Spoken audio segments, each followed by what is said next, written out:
That's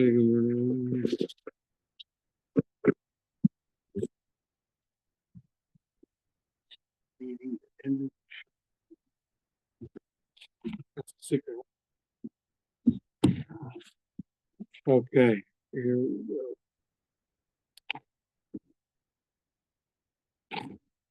So 52A. Okay, so 52A, towards the bottom, right in the middle of this long brisa.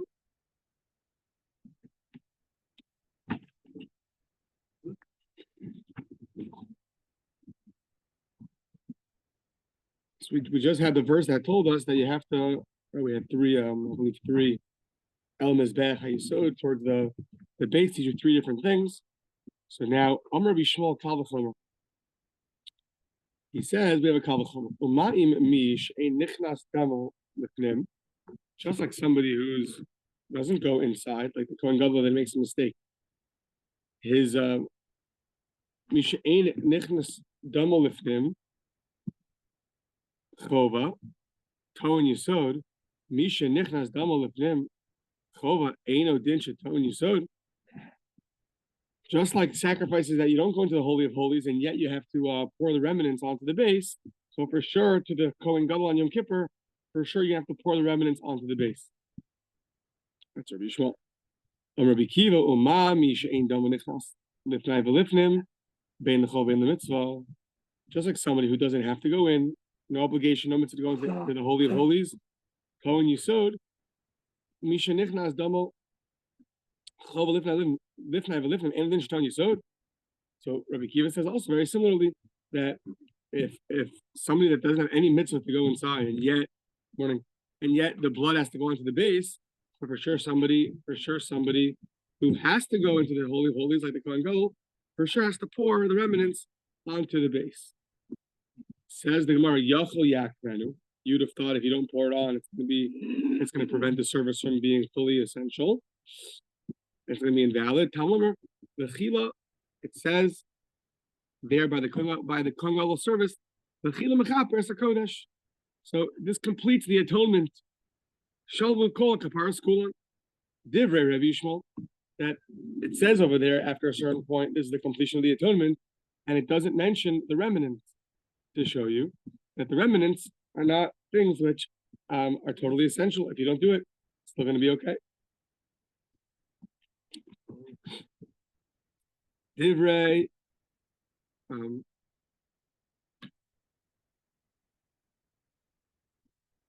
yeah.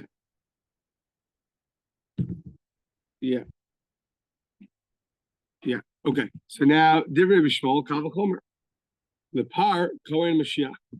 Now we're going to learn a Kavachomer to the Kohen Gadol's bull, which is brought if he makes a mistake erroneously and people follow the mistake. We're going to learn it out from the Higod of the Nasi who makes a mistake. So what's that Kavachomer? The Nasi's offering is not brought on inside the holy area. It needs to put the remnants onto the base. The Kohen Gadol's bull, it does get brought inside. Doesn't that not need a pouring the remnants onto the base? Says the Gemara, you'd have thought it's if you don't do it, then it's going to prevent service. Talmud Lomar, Eskol Apar Yishafar. You should pour all the blood. Nisku Hakasov La'aseh, Va'aso Shirayim Mitzvah, Lomar Lach, Shirayim Ein Ma'akvin.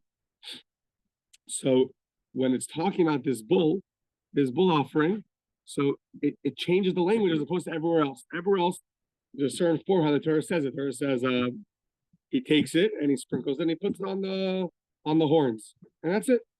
And here it says V'shavach, he pours. You have to pour the blood.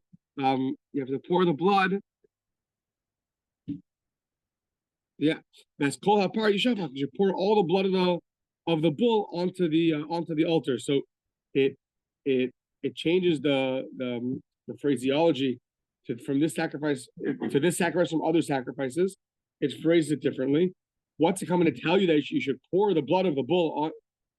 What's coming to tell you? It's coming to tell you that there's something called shiare mitzvah. It means the remnants of the mitzvah, to tell you that to include the remnants of the mitzvah, and to teach you that it's not something which is totally essential.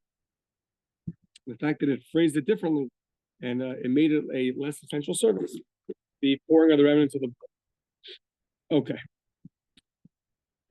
Now, in this brisa, at one point the Gemara suggested that the difference between Rabbi Shimon and Rabbi Akiva is the mitzui chatas of. Do you have to squeeze out the remnant blood of the bird sin offering? So the Sav Rabbi Shmuel, mitzui chatas of ma'ake. We said that Rabbi Shmuel holds that the squeezing out of the remnant blood of the chatas of the sin offering, the bird sin offering, is absolutely essential. If you don't get that last bit of blood out, you don't squeeze it out, so then the service is not going to be good. So it says, we're going to see that it's not true. So it says, leftover blood is going to be yimatzah, to squeeze it out. Yeah, the remains will be squeezed out. The remains will be squeezed out. Whatever is not remaining, you don't have to squeeze out. Meaning, let's say it all came out the first time. If it all came out, then there's no reason that you have to go and squeeze the blood. So on the one hand, it sounds like you have to go and squeeze the blood. On the other hand, it sounds like you don't have to. So do you have to do this thing called meat sweep to really go squeeze the blood out or not? Sounds like if you got enough the first time, you're good to go. But over there it says that you have to squeeze it out. It says the word it's not a problem. Trei Tanai, I'll leave Rabbi Shmuel. There's two different opinions. What does Rabbi Shmuel hold? Do you have to squeeze out the blood, or do you not? So it's two different opinions in the name of Rabbi Shmuel. Two different students, two different traditions, and what exactly he held. Okay. Which one? This one. This one? Okay, that was better. Thank you very much. So, Amar Rabbi Bar Chama says Rabbi Bar Chama, Hayi Tana. Okay, so this author of this brisa, he holds Savar Shirayim Me'ak, that the remnants of the blood are something which is totally essential, and if you don't pour it on, it's going to prevent the service from being valid. You can squeeze it with any remnants, I guess so, yeah. So yeah, it sounds like it can come out all at once, I guess. Yeah, it's interesting. So the Tanya, so this following brisa holds that the shirayim are absolutely essential. How do we see that in the following brisa? Let's see. The Tanya, hakohen hamachata osam. We're talking on a regular sin offering. Here, machata is translated as he's throwing the blood. The same word as chatas. That means sin offering. Here it sounds like the application, the throwing of the blood. So, hakohen hamachata osa. So now the Kohen goes and he has to apply the blood. And it says hakohen hamachata osa. He goes and applies it. What's that referring to? Osa shenitain dama lamala, velo osa shenitain dama lamata. Specifically, he has to apply the blood on top, and he cannot apply the blood on the bottom.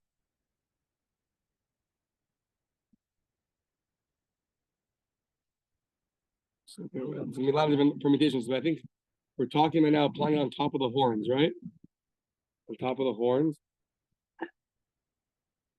above the bullhorn, the bell.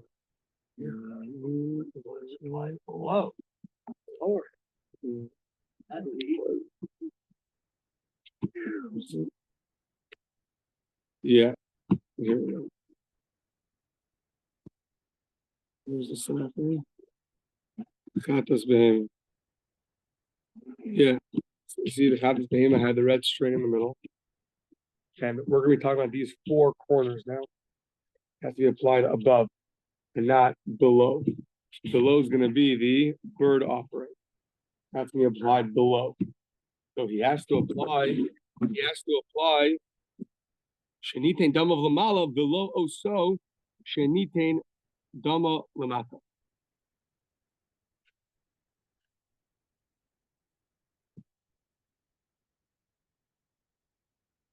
Yeah, That's essential. So now, below associated double lamata. So amarta v'china ayin basal. Like, where are you coming from? How do you know that to be true? Who says that? That's what the puzzle is telling you. Michlal shenemar. It says,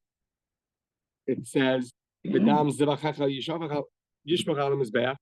Should pour the blood of the sacrifice onto the altar. And there it says, Lamadnu lenitonin b'matan arba, shimnasan b'matana achas kiper. That by the outer offerings, by things that are on the outer altar, even though it's 4 applications, but hello, good morning. Even though it's 4 applications, but even though we're behind, so we're at 52b. They're behind the Torah. Yeah. So even though on the outer altar you have 4 applications, one of them is essential. That's what our mission told us a while ago. But out of the 4 applications, you have to. One of them is totally essential. Now, Yachol Afani Tonin Lamala, Shenosn Lamata Keeper. You'd have thought that if you applied the blood that's supposed to be on top, but you applied it below, it's going to atone. So you would have thought that would be true. Vidinhu, why would you think that? Because Nemru Damim Lamala, it says by offerings that are applied on top, it says the word Damim blood. The Nemar Damim Lamatan, and it says, I believe that's by the bird offering. Yeah. It says also the word Damim Lamatan, and the bird offering, Ma Damim Hamurin Lamatan, Shenasnan Lamala low keeper, by the bird sin offering, right? This bird sin offering, so there the blood is down here. If you apply it up here, it's not good. So maybe you'd have thought blood that's applied up here, if you apply it down there, maybe it shouldn't be good. So madam hamur lamata lamala lo keeper, avdam hamur lamala imnasan lamata lo keeper. That's what you would have thought. So to that, we're going to say now why you would not have thought that, to which you need a verse to teach you that it's still going to be invalid. So it says, look, big difference. Logically, you would conclude that just because blood that's applied below cannot be applied above, but you could have thought that blood that applied above could be applied below. What's going to be the difference? Because the blood, we're just bringing this in all parenthetically to show us one line that the Brisa is of the opinion that pouring the remnants is essential. That's all we need. We're just a little bit distracted in the middle to get to that. But what's the difference? When you apply the blood above, the Gemara is going to say you're going to end up applying the remnants of the blood below because you pour it on the base of the altar. So the two bloods are very different. The blood offering of the animal sin offering has to be applied above, but the remnants have to be applied below onto the base of the altar. As opposed to the bird offering, that blood is never applied above. It's only applied below. So therefore, you would have thought that if you apply the blood above by an animal offering, but instead of above, you apply it below, where the bird offering goes, you would have thought it would be valid, to which the Brisa tells you, so teaches you, no. The Kohen has to sprinkle it, has to apply it on top and not on bottom. That's what we're about to say. So, look. The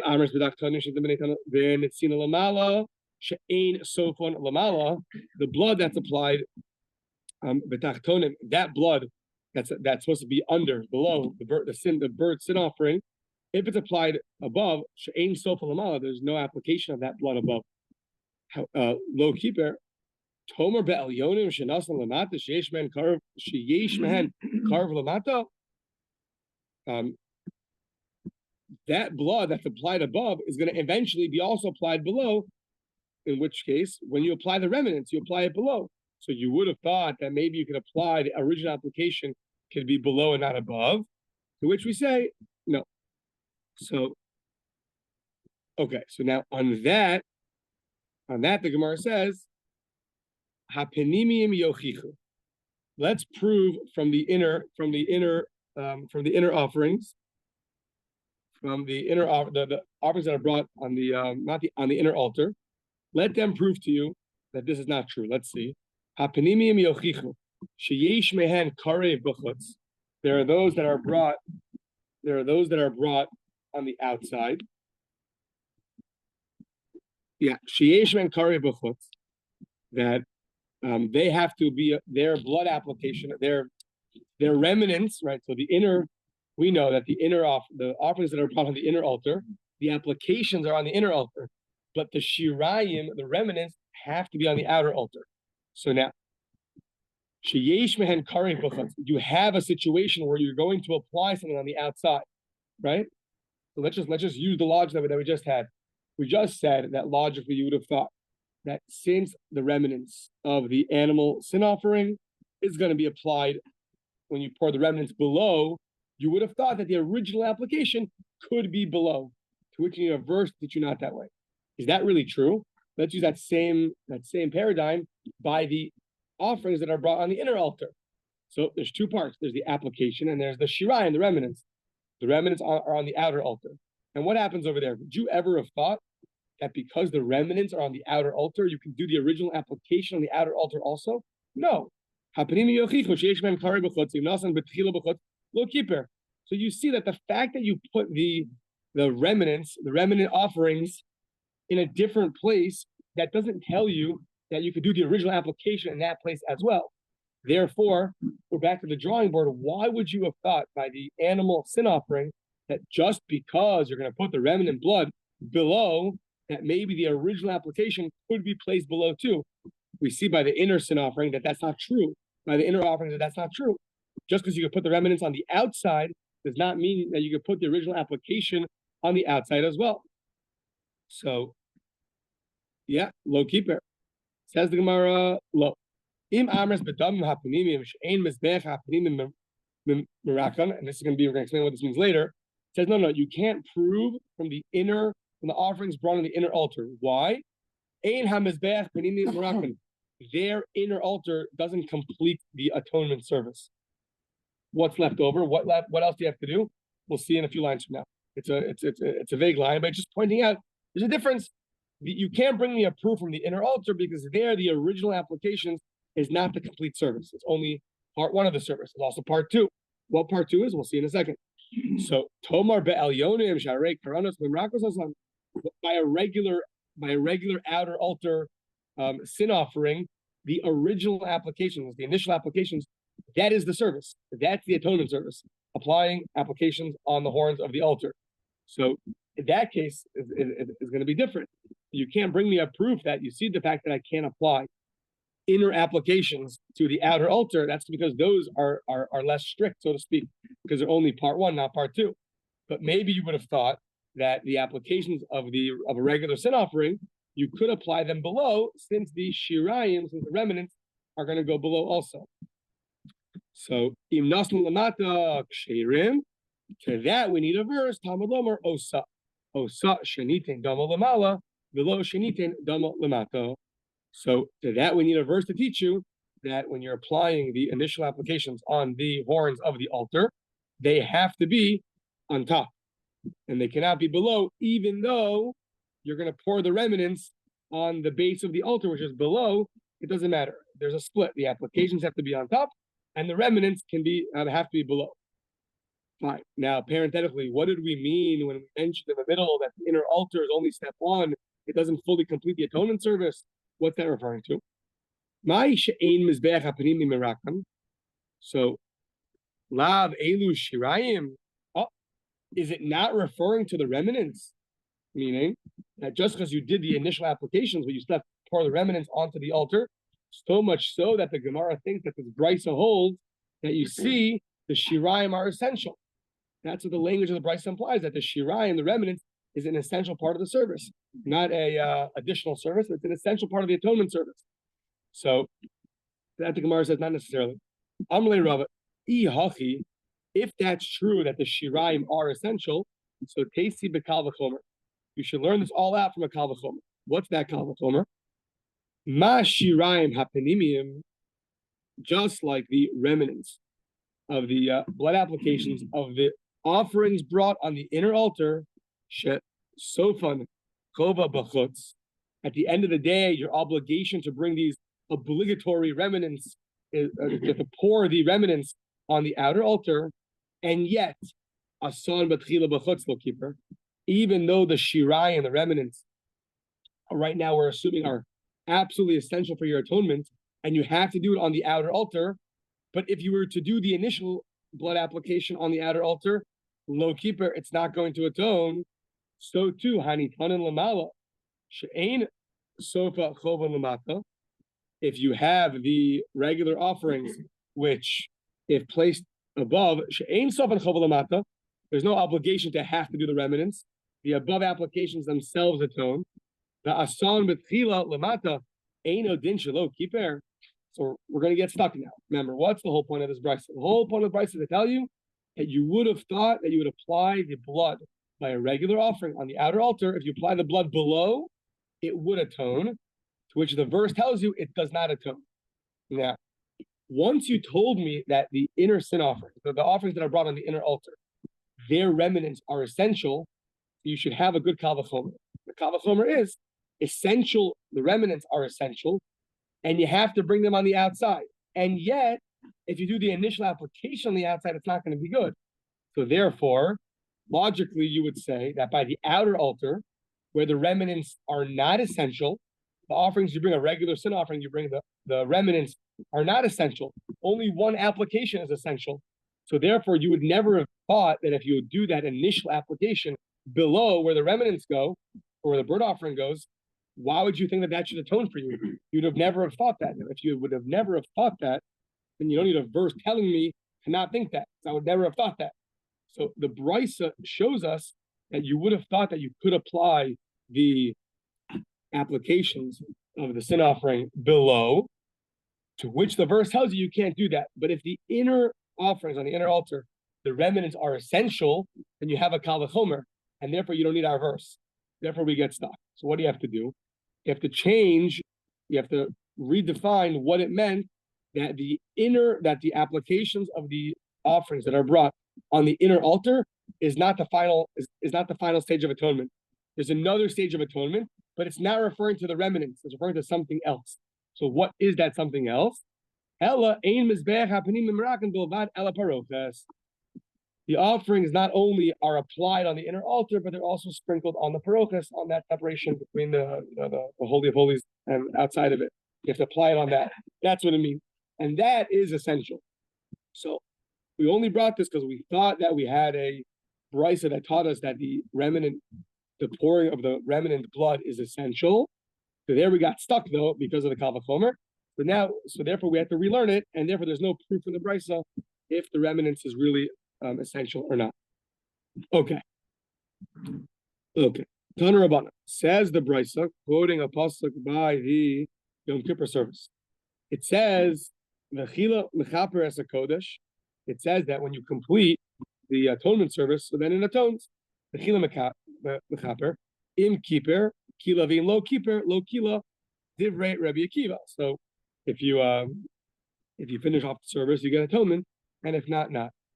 Okay.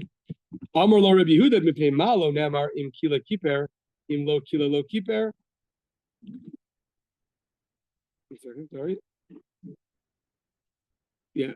Amar lo Rabbi Yehuda mipnei malo namar im kila keeper and im lo kila lo keeper. So why didn't it say that if you finish you atone and if not, not? I'm not sure what it means. Why doesn't it say? So why the Torah didn't say that? Well, let's see. So to teach you that if you miss one of the applications, so it's like you did nothing. Meaning by the Yom Kippur offering, every application, right? We had 43 applications. Every one of them is absolutely essential.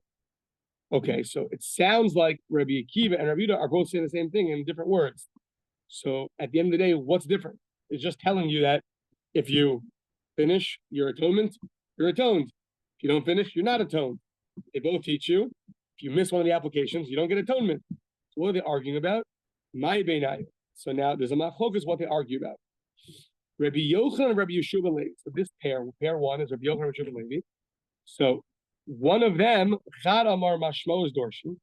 So one of them says there's no machlokas in actual law, in halacha.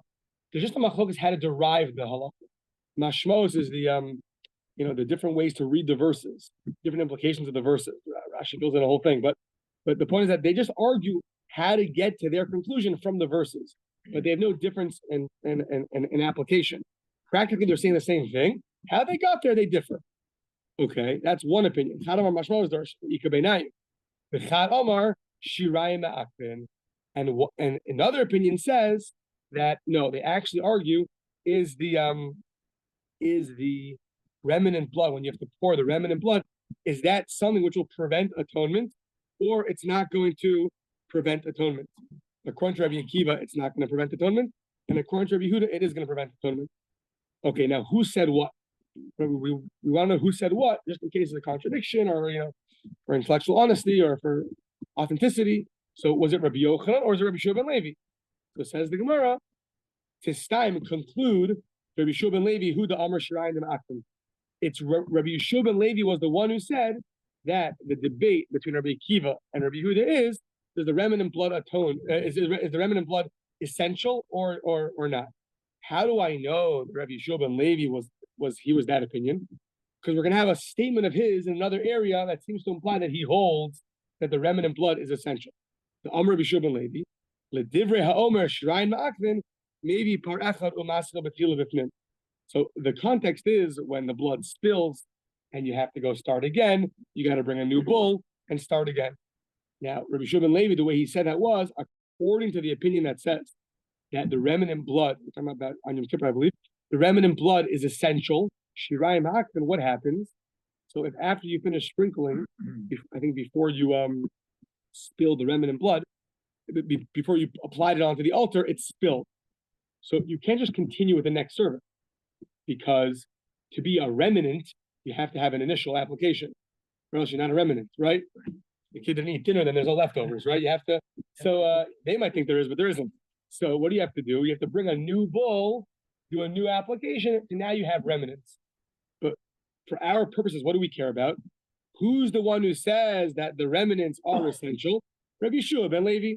So therefore, in our debate, trying to figure out, was it Rabbi Shua ben Levi or Rabbi Yochanan who said that the debate between Rabbi Akiva and Rabbi Yehuda is about the remnants being essential or not?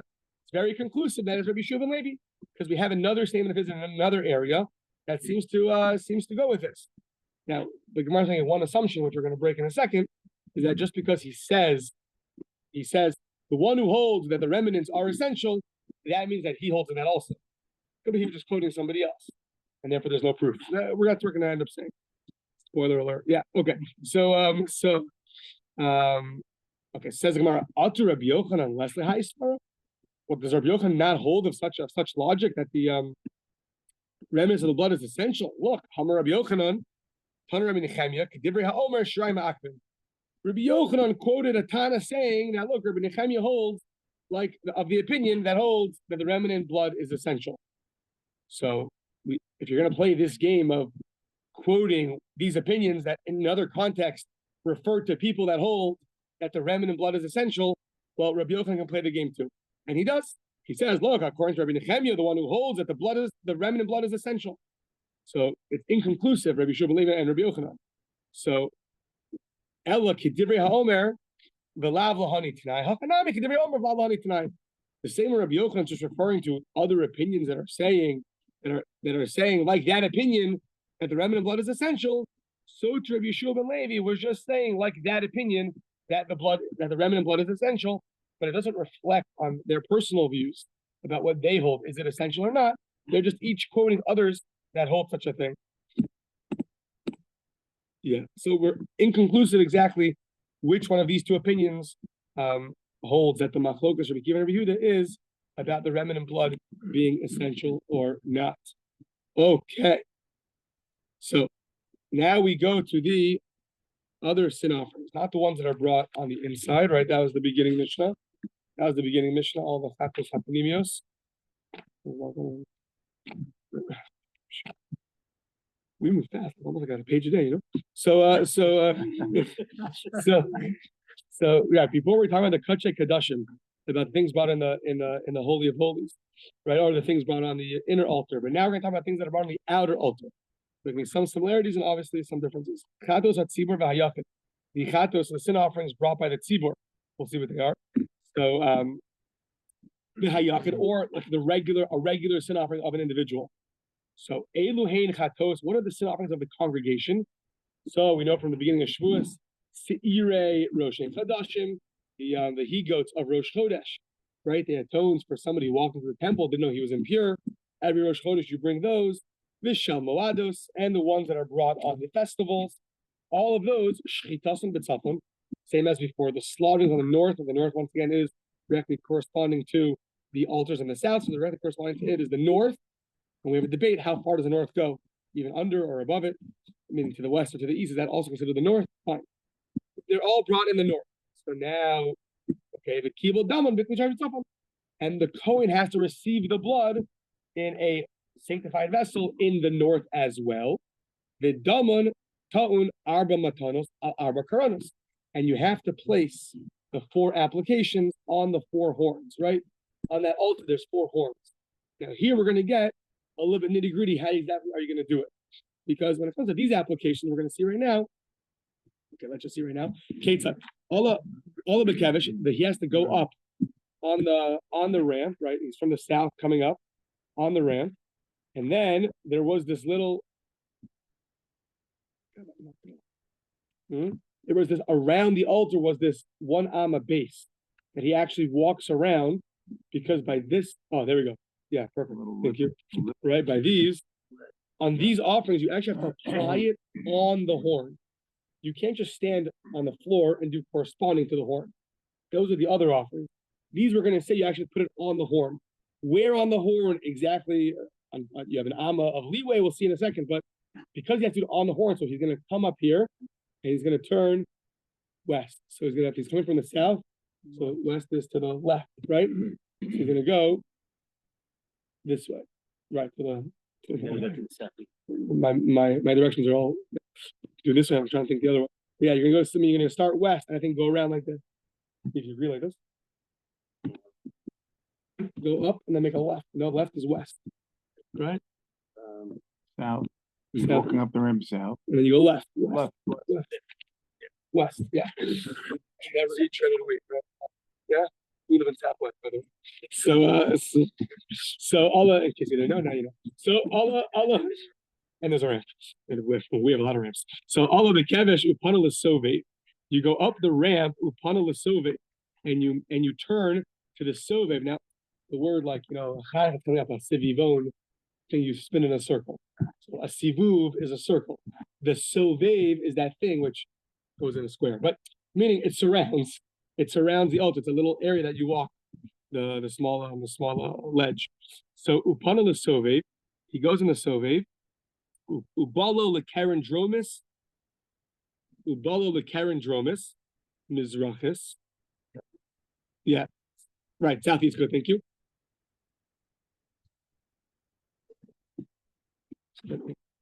We're making a left. No. Where's the book? Southeast. Here. Right. He's going. Southeast corner is the right. Is the right one? You make it right. I was wrong. No. Southeast corner. Right. Here. Yeah, he goes up the south. Now he hits the southeast one first. I guess he makes it right. I was wrong. Counterclockwise. Right. Yeah, good. Counterclockwise. Yeah, good. Right. Not this way. Right. Yeah, exactly. Counterclockwise. Good. Yeah. So he makes it right. Yeah, good. No left. Sorry. Thank you. He makes it right. Ubalo Karen Dromis Mizrachis goes to the southeast, and then Mizrachis Siphonis, and then the northeast. So he's still in the east, and then he turns Siphonis Maravis. Then it's going to be the northwest, and then Maravis Dromis, and then it's going to be the southwest. Just like Portland, right? Or quadrants, perfect.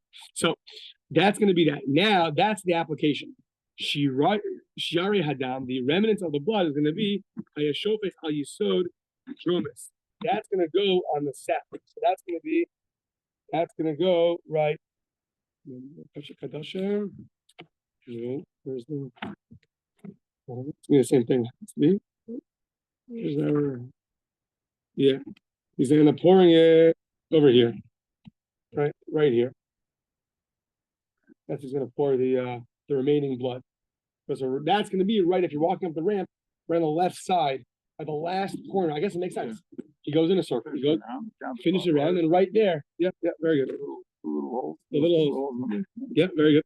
Shiraga Hadam Hayashofet Hayasod Dromis on the southern corner.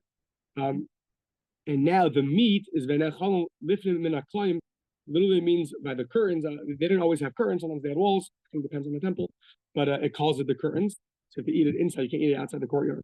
So lifted min haklayim. Yeah, in the Mishkan they had curtains. That's what they call a curtain. So, but in the temple they had walls.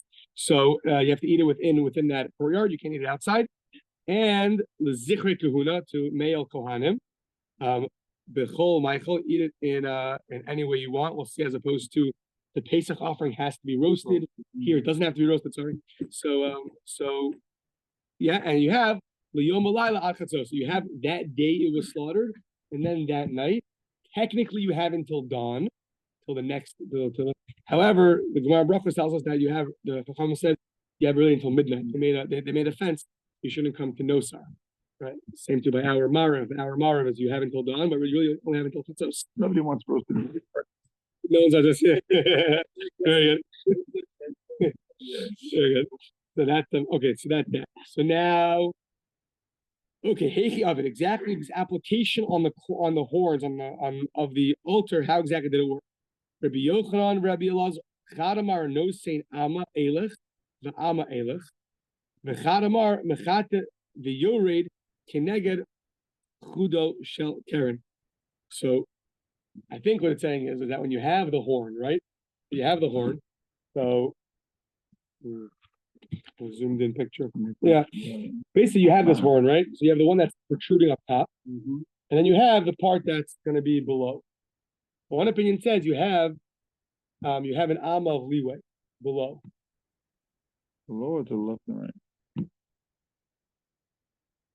Well, that way it's going to be. Well, to an amma beyond the edge of the corner of beyond the edge, right? So even though here's an amma beyond the edge of that side.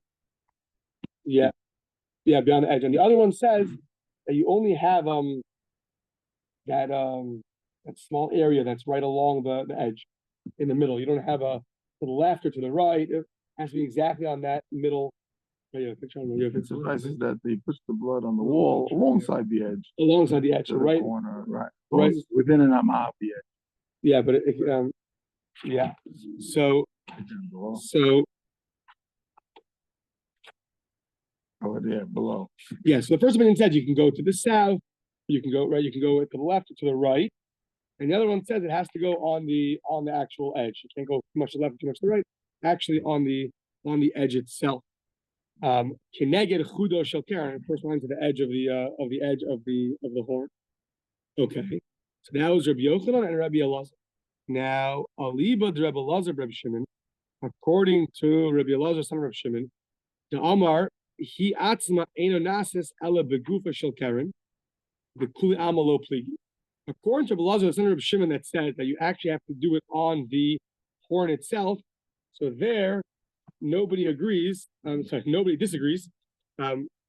Nobody disagrees that you don't have to do it exactly on the edge, because it just says the horn, and as long as you have somewhere on that corner, you're good to go.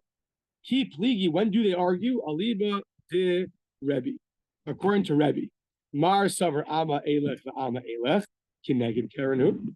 One opinion holds that an Amma to the left, Amma to the right, is considered corresponding to the corner, to the horn. Umar Savar, no. Kineged Chuda in Tvelo. It has to be corresponding to the actual horn itself, meaning that you can do below, but it has to be exactly in the middle, that line going down. That's considered corresponding to the horn. You can't go to the left and you can't go to the right. It has to be right, just like the tissue box. Perfect example. So it's protruding up top. So one opinion says it can go here or it can go here. That's still considered corresponding to this. Other opinion says no, it has to be directly down this line. That's corresponding to the horn that's protruding. Yeah. So okay, fine. So those are the opinions. So fine. Meisvei chatas hatzibor. So quoting sounds like our Mishnah, but maybe it's a brisa. How do you apply to the sin offering of the congregation and of the individual? So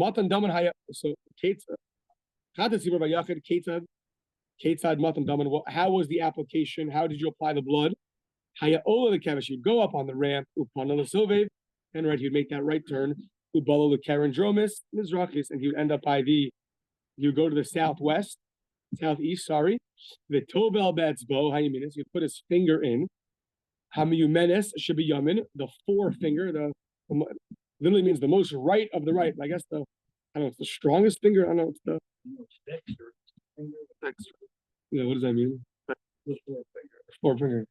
Most dexterous because no. Okay. Do the most with it? You can do the most with it? You point people. Okay. So min hadam. So what do? You take your finger, the forefinger, you put it in. Min hadam, shiba mizrach, that's in the vessel. And now the chomer begodlo milamalu betzbo kana milamata. Somehow with your thumb and your pinky, well, mine barely reaches, I was trying this morning, but you somehow push all the blood from your forefinger to the top to make sure it's right at the tip of the forefinger. You know, my pinky doesn't reach the ball, but okay. So that's all katana milamata. I guess I'm not gonna be a coach. No, not going. I'm good to go. There you go. So umachata v'yored kineged chuda shel keren, and you sprinkle the blood kineged chuda shel keren. And you go exactly corresponding to the edge, meaning that line that goes down.